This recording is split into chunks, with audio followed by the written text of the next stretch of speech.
নমস্কার, এই মুহূর্তে রয়েছে অন্নপূর্ণা যোজনার পারিবারিক তথ্যের সংগ্রহের ফর্ম। এই ফর্মটি এমনভাবে ফিল আপ করুন যাতে আপনার টাকা পাওয়া থেকে বা যাতে আপনি টাকা পাওয়া থেকে বঞ্চিত না হন। এভাবে ফিল আপ করলে আপনাদের টাকা পাওয়া থেকে বঞ্চিত কেউ করতে পারবে না, একদম সঠিকভাবে সঠিক নিয়মে একদম সম্পূর্ণ তথ্য দিয়ে ঠিক আছে। আপনার যেমনটা আপনার তথ্য রয়েছে সে অনুযায়ী কোথায় কি বসাতে হবে, কি কি কাগজ লাগবে, সমস্ত বিষয় কিন্তু আপনাদের এখানে ধরে ধরে আলোচনা করা হয়েছে। তো চলুন, প্রথমে এখানে বিভাগ দেওয়া রয়েছে, তারপরে বিকল্প ইনপুট, তারপর নির্দেশনা। এই তিনটি বক্স আমাদের ভালোভাবে দেখতে হবে। এখানে কি কি লিখতে হবে তার কিন্তু বলে দেওয়া হয়েছে, আর এখানে আমাদের বসাতে হবে, আর এখানে কোথায় কি টিক মারতে হবে না মারতে হবে সেটা কিন্তু নির্দেশ দিয়েছে, ঠিক আছে। প্রথমে দেখুন, ক বিভাগে বলা হয়েছে পারিবারিক পরিচয়। এখানে 1 নম্বরে পরিবারের প্রধানের নাম হেড অব দ্য ফ্যামিলি, মানে এখানে পরিবারের প্রধান বলতে বোঝানো হয়েছে এখানে আপনার ফ্যামিলির যে প্রধান রয়েছে বা হেড রয়েছে তাকে বসাবেন, বা হতে পারে যে আবেদন করছে অন্নপূর্ণা যোজনায় তিনি কিন্তু হেড রয়েছে, তার নাম কিন্তু এখানে বসাবেন। তো আপনার পরিবারে কে হেড রয়েছে তার নাম কিন্তু এখানে বসিয়ে দেবেন। এখানে বলা হয়েছে আধার কার্ড অনুযায়ী কিন্তু বসাতে হবে, তো আধার কার্ড নাম অনুযায়ী কিন্তু আপনার নামটি এখানে বসাতে হবে, হেড অব দ্য ফ্যামিলি, ঠিক আছে, ক্লিয়ার।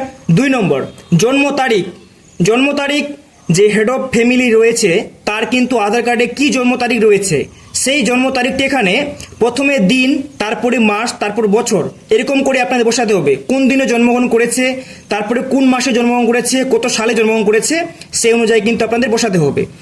3 নম্বর, পরিবারের প্রধানের মানে হেড অফ দ্য ফ্যামিলির লিঙ্গ কি রয়েছে, তিনি কি পুরুষ, মহিলা বা অন্যান্য, আপনার ক্ষেত্রে যেটা হবে সেটা আপনি বসাবেন।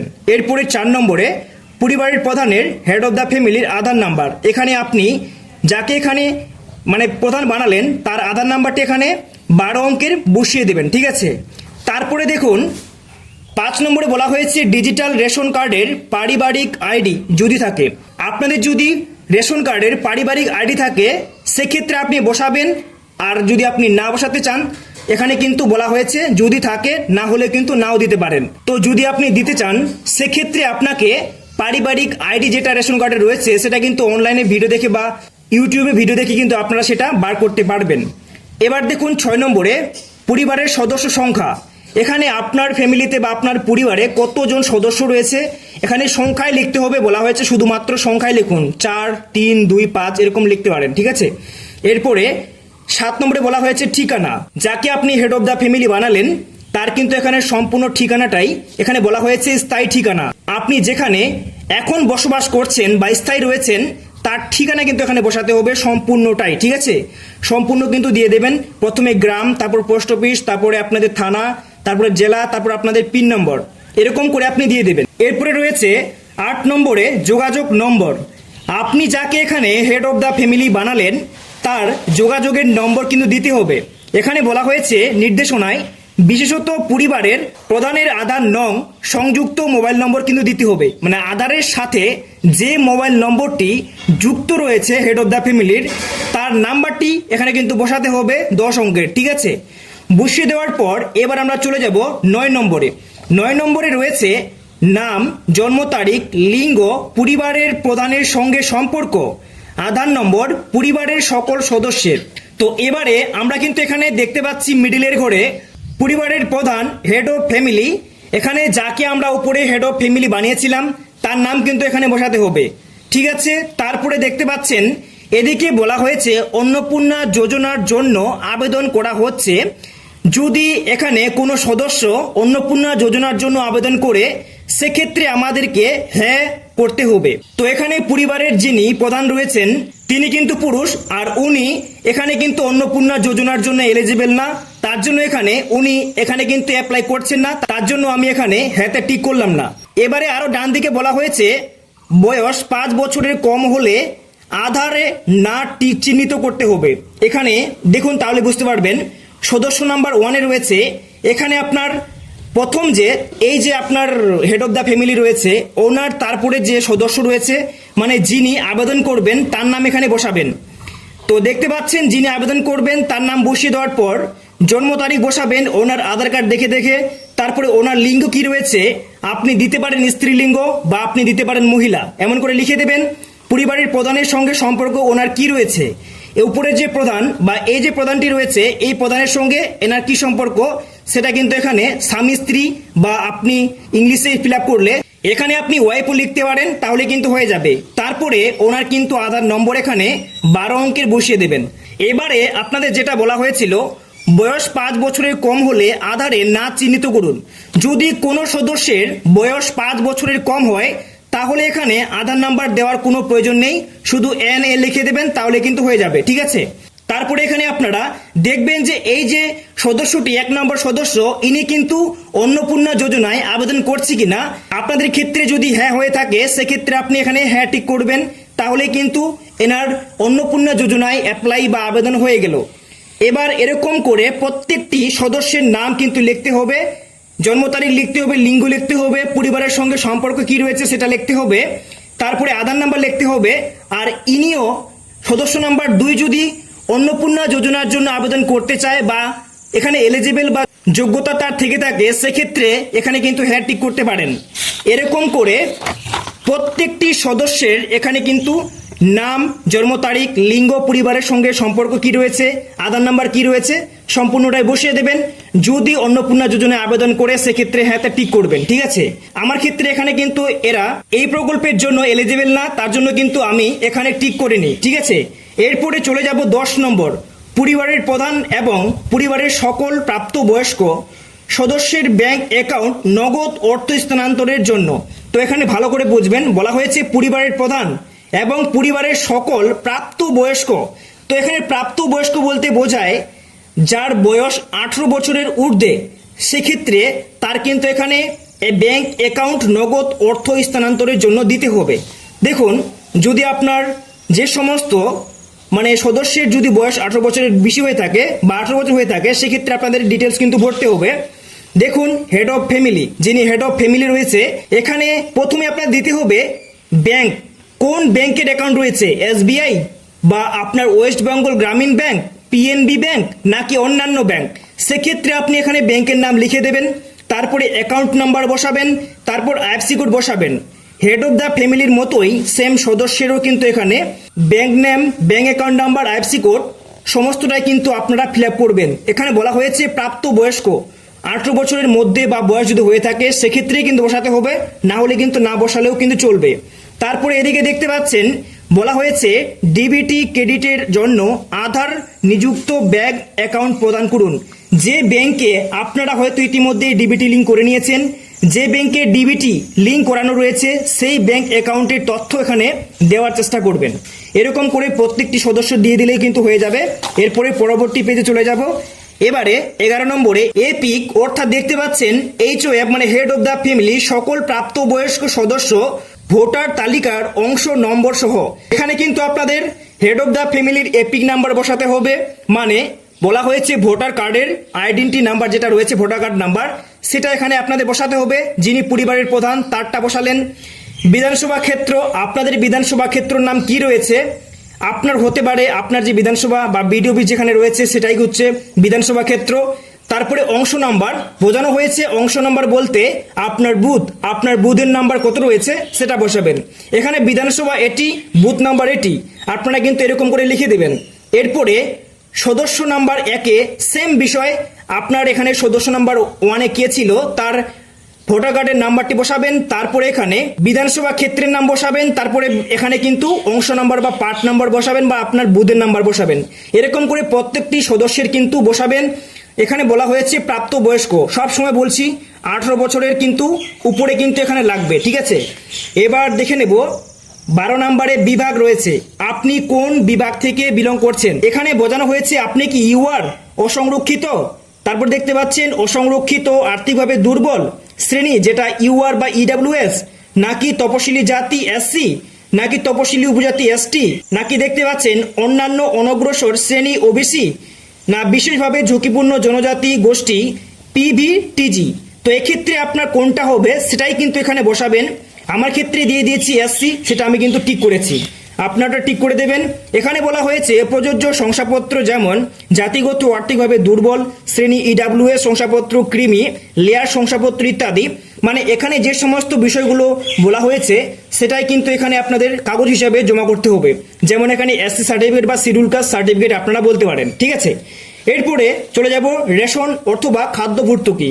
1 নম্বরে রয়েছে আপনার কি ডিজিটাল রেশন কার্ড আছে। আপনার যদি ডিজিটাল রেশন কার্ড থাকে তাহলে হ্যাঁ বা না টিক করবেন, সঠিক হলে টিক দিন। তো এখানে আপনাদের হ্যাঁ বা না করতে হবে, যদি থাকে হ্যাঁ করবেন, না হলে না করবেন। 2 নম্বর, যদি হ্যাঁ হয় তবে কার্ডের ধরন উল্লেখ করুন। আপনার বাড়িতে যদি ডিজিটাল রেশন কার্ড থাকে তাহলে আপনার বাড়িতে WY, PWH, SPWH, RKSY1, RKSY2 বা ভর্তুকিহীন এদের মধ্যে কোনটি কার্ড আপনার রয়েছে সেটি কিন্তু আপনি এখানে টিক করবেন। এমনও হতে পারে আপনার বাড়িতে 2 ধরনের কার্ড রয়েছে, PWH রয়েছে বা RKSY1 বা 2 রয়েছে, সেক্ষেত্রে আপনি 2টাতে টিক করবেন বা 3টাতে টিক করবেন, এমনটা দিলেও কিন্তু চলবে। তারপরে 3 নম্বর, পরিবারটি রেশন দোকান থেকে মাসিক রেশন তুলছে কিনা। যদি আপনি প্রত্যেক মাসে মাসে রেশন তুলেন সেক্ষেত্রে হ্যাঁ বা না করবেন।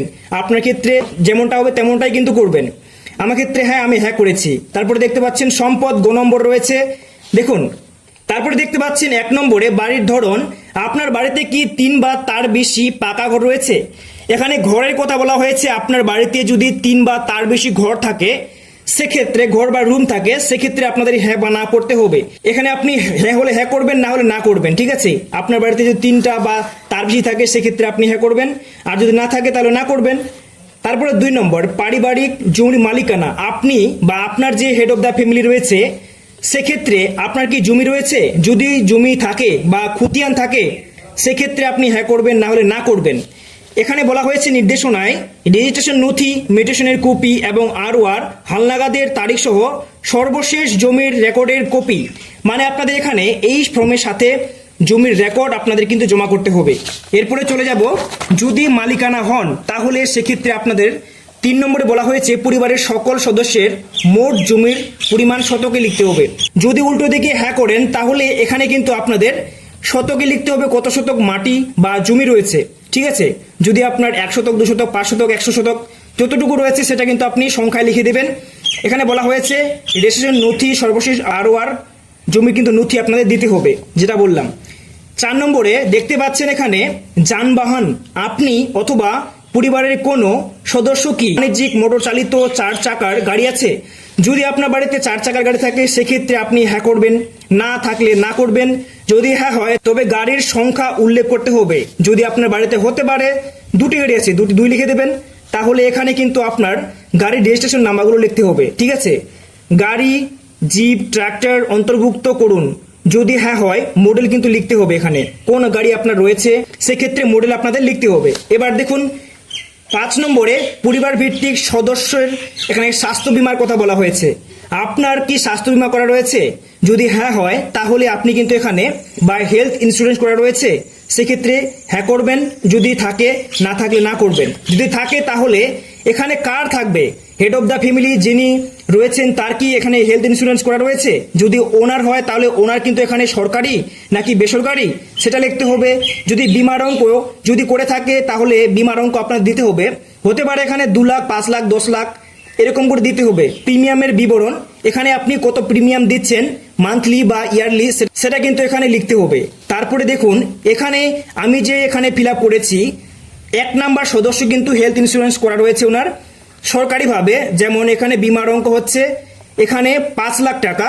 প্রিমিয়ামের বিবরণ স্বাস্থ্যসাথী কার্ডের অধীনে এখানে 5 লাখ টাকা স্বাস্থ্য বীমা করা রয়েছে, যেটা কিনা প্রত্যেকটি মহিলার থাকার কথা।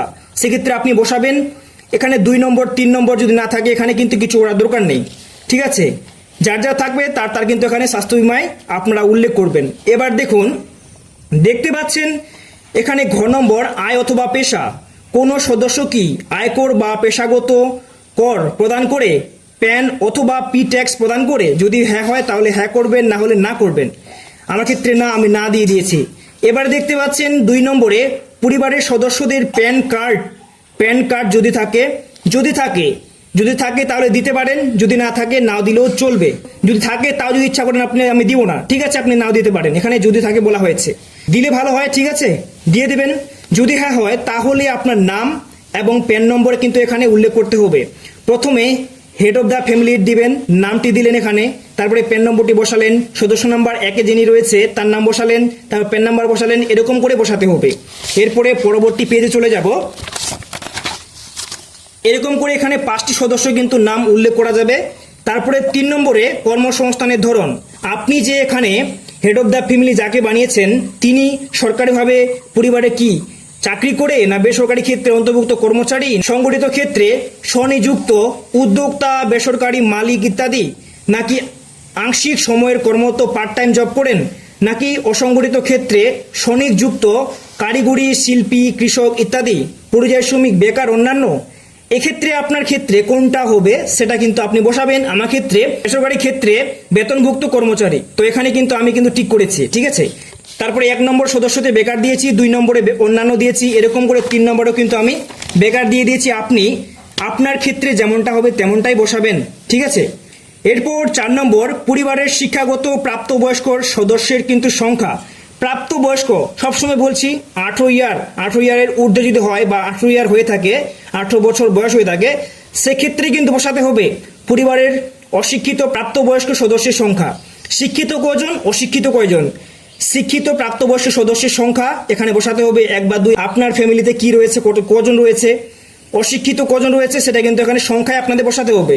দেখুন, পরিবারের সকল শিক্ষিত প্রাপ্তবয়স্ক সদস্যের সর্বোচ্চ শিক্ষাগত যোগ্যতা প্রদান করুন। এখানে কিন্তু আপনাদের প্রাপ্তবয়স্ক সর্বোচ্চ যে শিক্ষাগত যোগ্যতা, আমরা লাস্ট কত অবধি পড়াশোনা করেছে সেটাই কিন্তু এখানে বসাতে হবে, ঠিক আছে।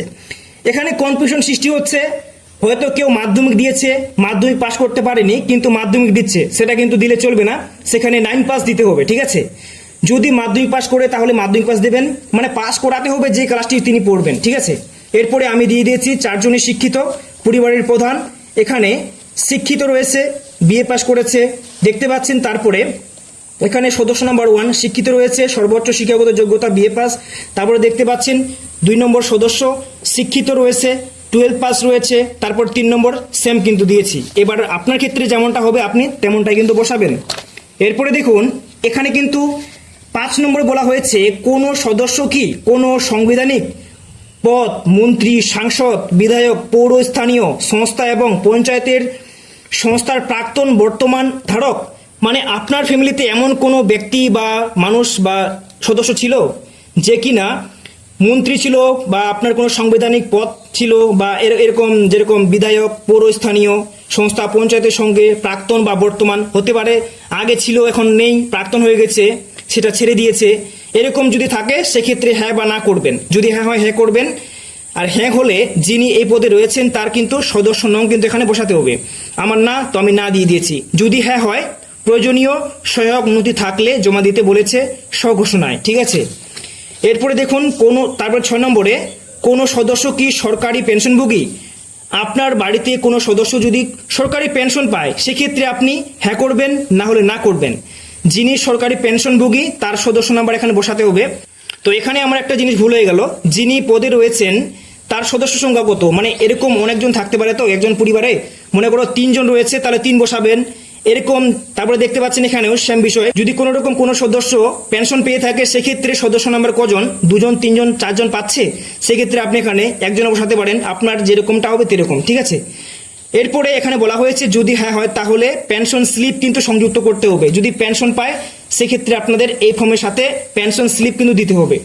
7 নম্বর কোনো সদস্য কি জিএসটির অধীনে নিবন্ধিত রয়েছে। আপনার পরিবারে যদি কেউ জিএসটি পে করে সরকারকে তাহলে হ্যাঁ করবেন, না হলে না করবেন।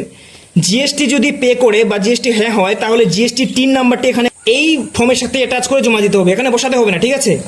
এরপরে 8 নম্বর পরিবারের মোট বার্ষিক আয়। এখানে পরিবারের মোট বার্ষিক আয় কত রয়েছে, মানে বছরে কত টাকা পরিবারে ইনকাম হচ্ছে আনুমানিক একটা দিয়ে দেবেন, অঙ্কে দিতে হবে। হতে পারে 1,20,000, 96,000, 48,000, 2 লাখ টাকা, 3 লাখ টাকা, যেরকম পারেন আপনার পরিবারে, ঠিক আছে, দিয়ে দিবেন। তারপরে এখানে ও নম্বরে বলা হয়েছে অন্যান্য পরিচয় নথি। 1 নম্বরে দেখতে পাচ্ছেন সিএ আবেদনের বর্তমান অবস্থা যদি থাকে। আপনি যদি আপনার পরিবারে কেউ সিএতে আবেদন করে থাকে, হেড অফ দ্য পরিবারের যে প্রধান, হেড অফ দ্য ফ্যামিলি, তিনি কি আবেদন করেছিলেন সিএতে, যদি করে থাকে সেক্ষেত্রে আপনি হ্যাঁ করবেন। দেখতে পাচ্ছেন আবেদন করা রয়েছে, যদি হ্যাঁ হয় তাহলে আবেদন নাম্বার কিন্তু এখানে বসাতে হবে।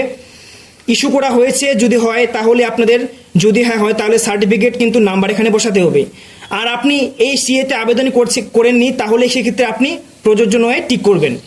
যদি আমার ক্ষেত্রে কিন্তু এখানে প্রযোজনের সব ক্ষেত্রে আমি দিয়ে দিয়েছি, আপনারটা যেমনটা হবে তেমনটাই আপনি কিন্তু এখানে বসাবেন। যদি এখানে কোনো রকম কোশ্চিন থাকে আপনারা কমেন্ট করতে পারেন, আমি যতটুকু সাধ্য অনুযায়ী আপনাদের রিপ্লাই দেওয়ার চেষ্টা করব। এবারে দেখতে পাচ্ছেন এখানে বলা হয়েছে তারপরে 2 নম্বর অন্যান্য Kisan credit card, KCC Kisan credit card, ID KCC এআরডি, শিল্পী কিষাণ ক্রেডিট কার্ড, এরকম করে আপনাদের মৎস্যজীবী যদি কার্ড থাকে, শিক্ষার্থী ক্রেডিট কার্ড যদি থাকে, সেক্ষেত্রে আপনার এখানে পরিবারের প্রধানের যদি থাকে সেক্ষেত্রে বসাবেন এখানে নাম্বারটি, তারপরে এখানে আইডি সংখ্যা, যে তারিখে ইস্যু করা হয়েছে সেই তারিখ কিন্তু এখানে আপনাদের দিতে হবে। যে তারিখে সেই কার্ডটি আপনার ইস্যু করেছে বা চালু হয়েছে সেই কার্ডের নাম এখানে কিন্তু তারিখ আপনাদের কিন্তু বসাতে হবে। এখানে দেখতে পাচ্ছেন প্রদানকারী কর্তৃপক্ষের বিবরণ দিন। এই সংস্থা থেকে আপনাদের কার্ডটি দেওয়া হয়েছে সেখান থেকে এখানে আপনার একটা বিবরণ দিতে হবে, যে কার্ডটি আপনাকে প্রদান করেছে তার কিন্তু এখানে বিবরণ দিতে হবে সেই কর্তৃপক্ষ থেকে।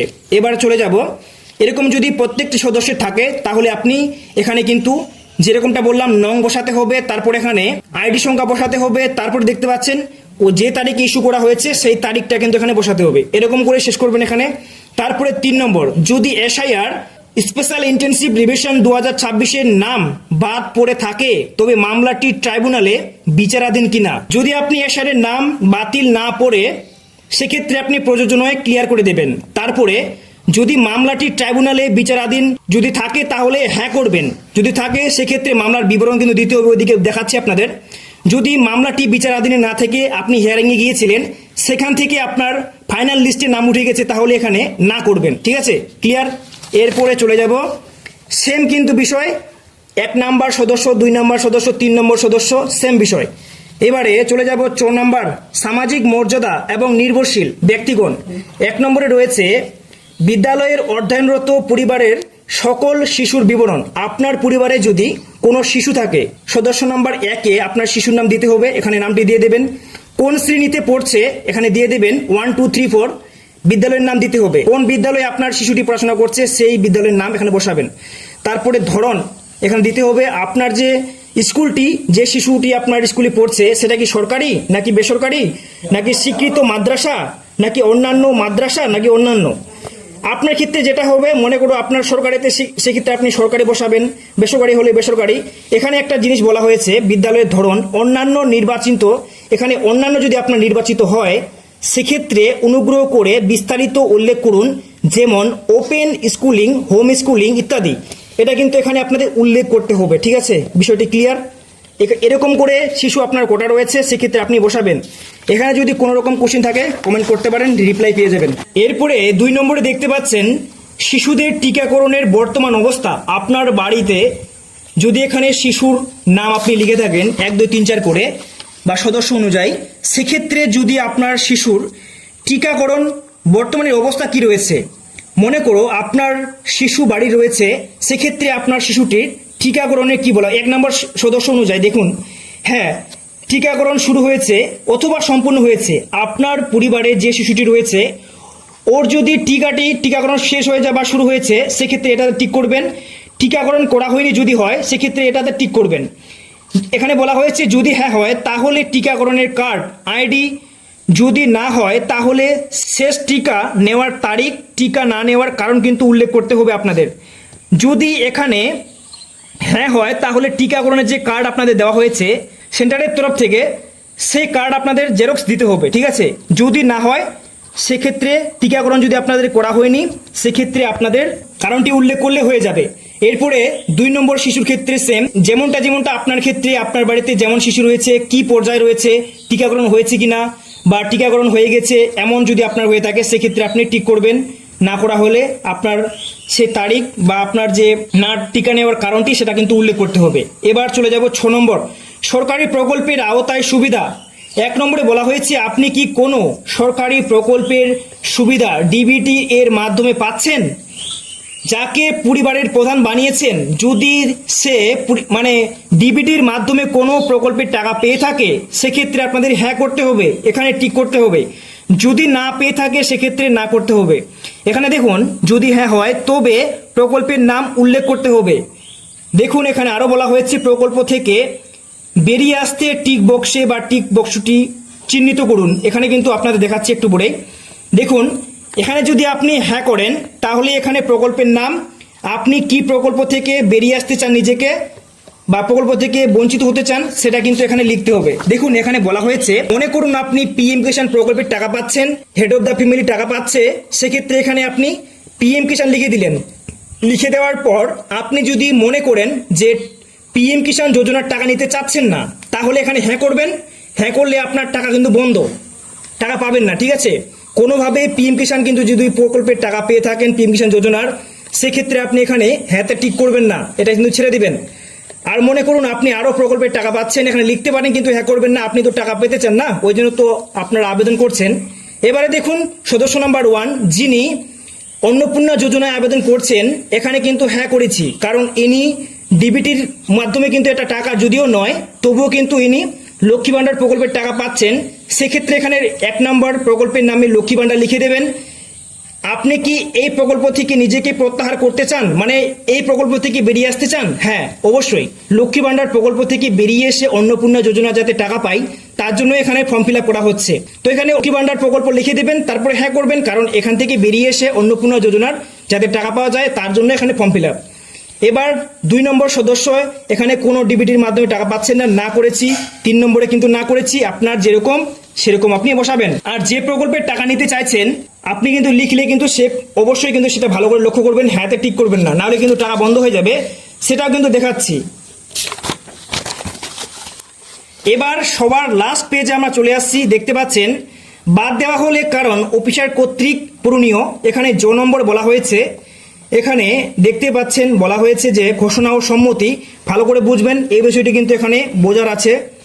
আমি এই মর্মে ঘোষণা করছি যে উপরে প্রদত্ত তথ্য আমার জ্ঞান ও বিশ্বাস অনুযায়ী, এখানে কিন্তু টিকটা একটু পরে দেখাচ্ছি আপনাদের, অনুযায়ী সত্য এবং প্রযোজ্য ক্ষেত্রে আমি সকল সহায়ক নথি প্রদান করেছি এবং উপরে উল্লিখিত কোনো মানদণ্ড বাদ দেয়নি। আমি অবগত যে আমার প্রদত্ত কোনো তথ্য মিথ্যা প্রমাণিত হলে আমার সামাজিক সুরক্ষা সংক্রান্ত সুবিধাসমূহ বন্ধ হয়ে যেতে পারে। তো এখানে বোঝানো হয়েছে আপনি যে এখানে যে সমস্ত বিষয়গুলো অ্যাটাচ করলেন বা ফিল আপ করলেন সেগুলো আপনি সঠিক দিয়েছেন, সেটা কিন্তু এখানে সম্মতি আপনার চাওয়া হচ্ছে। যদি আপনি ভুল দেন তাহলে আপনারই দোষ পড়বে, সেটা কিন্তু এখানে ঘোষণা করছেন বা এখানে টিক করছেন। আর এখানে এই ফর্মটি যাচাই করুন বা যোগ্য করুন, তার জন্য কিন্তু মানে যোগ্য করতে আপনাদের এখানে একটি সিগনেচার লাগবে, কারণ এখানে আপনার একটি সুই লাগবে। কার লাগবে সুইটি, এটা নিয়ে সবারই কনফিউজ হয়েছে যে এখানে সিগনেচার কে করবে। সিগনেচার আপনি পরিবারের যে হেড রয়েছেন, হেড অফ দ্য ফ্যামিলি, উনিও করতে পারেন। আর কিছু কিছু ক্ষেত্রে এখানে কিন্তু যিনি আবেদন করছে মানে অন্নপূর্ণা যোজনায়, সে কিন্তু এখানে সিগনেচার করতে পারে। তো আমার ক্ষেত্রে এখানে আমি যিনি অন্নপূর্ণা যোজনার জন্য আবেদন করছে তার নাম কিন্তু এখানে সিগনেচার করা হয়েছে, আপনারটাও কিন্তু এরকম করে দেবেন। এবারে নিচে কিন্তু এখানে কিন্তু নিচে কিন্তু এখানে বলা হয়েছে এন্ড ও ফর্ম, মানে এখানে ফর্ম শেষ, আর কিছু করার দরকার নেই, শুধুমাত্র সরকারি ব্যবহারের জন্য। এখানে এদিকে আমাদের কিন্তু কোনো কিছু হাত দেওয়ার প্রয়োজন নেই, তো এখানে আপনারা হাত দেবেন না। তো এই ছিল অন্নপূর্ণা যোজনার সম্পূর্ণ খুঁটিনাটি বিষয়। আপনাদের যদি কোনো বুঝতে অসুবিধা হয় কমেন্ট করবেন, রিপ্লাই পাবেন, অবশ্যই চেষ্টা করব। শেষ এই ছিল। আর এর সাথে যে সমস্ত বিষয়গুলো আপনাদের বললাম, Aadhaar card, voter card, ration card, bank বই, আপনার শিডিউল কাস্ট সার্টিফিকেট, তারপরে আপনি আরওআর বলা হয়েছে, আরওআর হয়তো আপনার বুঝতে অসুবিধা হতে পারে, এখানে বুঝতে পারছেন আরওআর বলতে বোঝানো হয়েছে এখানে খুতিয়ান, ঠিক আছে, খুতিয়ান দেবেন। তারপরে আপনি এরকম করে যে সমস্ত নথির কথা এখানে বলা হয়েছিল আপনি কিন্তু সেগুলো দেবেন। এই ছিল আজকের একটি গুরুত্বপূর্ণ ভিডিও। যদি ভালো লাগে লাইক করে চ্যানেলটিকে সাবস্ক্রাইব করতে ভুলবেন না।